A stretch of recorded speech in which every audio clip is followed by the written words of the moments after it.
I could really go for a great orgasm and a nap right now. But instead, let's talk shit. So I be saying work is work, but still.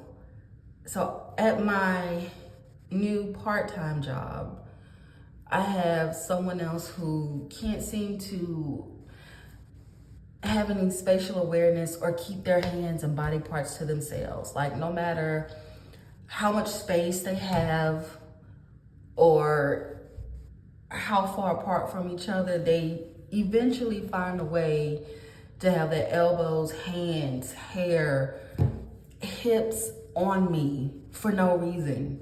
It'll be no one else around, but they gotta walk by this close to me and touch me. I don't get it. I had a talk with them and the manager, and that's not the only thing. Again, just like the other girl at my job, every little move I make, they gotta. And looking at shit, I don't get it, and I'm not trying to get it because to me it's weird, to me it's unnecessary, it's controlling and obsessive. But everyone else seems to understand it and get it. And talking to and with management, one thing about being a privileged woman of non-color, people will defend you no matter what. Like, white women are never wrong. Rules don't apply to them, and everything goes their way. But anyways, trying to explain to them, their excuse was they do everybody like that. Mind you, that's something that I do before I'm like, let me just see if it's just me and how I operate, if I'm taking stuff too personally. But I don't see them intentionally like elbowing, shouldering, and putting their hair all in somebody's face and stuff. Everybody else's face. I don't see that. But they do everybody like that apparently. And this person is very close, like within a year of my children's age, or at least my oldest.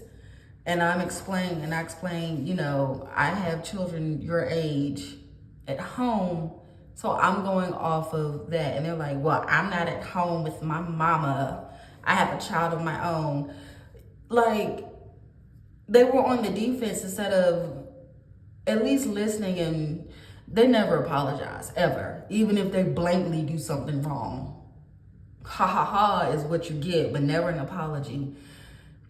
But I'm like, good gracious, child. Because to me, you're a child. I have children your age. But what is it? Like, why are y'all so always on the offense? Why do you have to pick at people? Why? God damn, if I responded to you in the way that you're treating me, if I gave you the energy that you give me, I would be wrong. If I treated you like an adult, mind you, she said she was grown, but that's the problem. You're grown. You don't have the maturity or the learning experience to not do some certain things like an adult would. And that's my problem. But you're expected to treat them like adults no matter how they act. You can't correct them. I'm all over the place. What I'm saying is I don't like the shit, and I'm gonna keep calling it out. I don't give a fuck who nerves it get on, because you get no mind, bitch. Now, what I really want to talk about.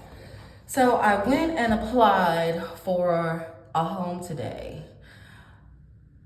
I do desperately want it. So I have to get my pay stubs together and something else. I know for sure my pay stubs for both my jobs.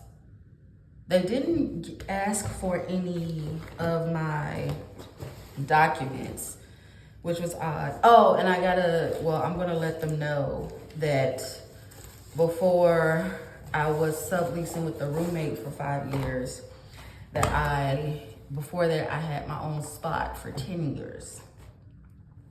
So that's what that's going to be. If there was something else about, oh yeah, so The application fee for that was $50 plus the $50 I paid in Lyft rides going to and from, because I had to get there, then get to the spot to tour it, then come back to the property management. But they wanted, instead of, they don't want you to swipe, they want cash for the application fee. And they don't give you a receipt. I don't like that. But the cash for the application, I had to call a Lyft for that again and come back. And then I got a Lyft ride here because I didn't want to, the library where I was literally what, 12 minutes from maybe 8, but I'm gonna say 12 minutes. Maybe 15 because it's lunchtime. This is during lunch hour. So 15-minute drive from the property management office. But that bus ride would have been an hour. And by the time I've gotten here, I would, maybe 30 minutes I would have had until I had to hop right back on the bus to get to work. Talk about stress. Anyway, so that investment alone was $100 worth of my money and about 5 hours worth of my time, because I had to leave the dorms at like, I left between 7:30. So I'll say about 7:15, and it's like 12:30 now. Yeah, it's 12:45 now. So 5.5 hours worth of my time. So what I'm doing now, so I'm going to research some more places. I researched one other place. I have to go take a look at it.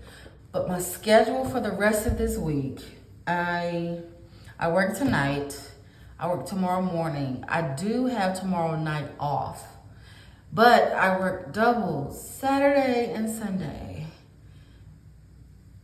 I think maybe Monday is my only day off, my only full day off. And then I work a good 6 days, maybe 7, but for sure 6 days straight after that. So all I'm gonna do right now is go over what I spent the past 2 days and what I made last night. Last night at work was, again, something else this little petty little girl did at work. Like, instead of telling me, she'd tell me everything when my table would stop her and they would, say something was wrong. She'd tell me that, but instead of telling me, hey, you got food up, if you didn't want to run it, I get you. Bitches don't want to run shit. Y'all don't want to help out for real. But instead of telling me, she just sat there and stared at it. They can be problem makers and shit starters without carrying the burden of that title.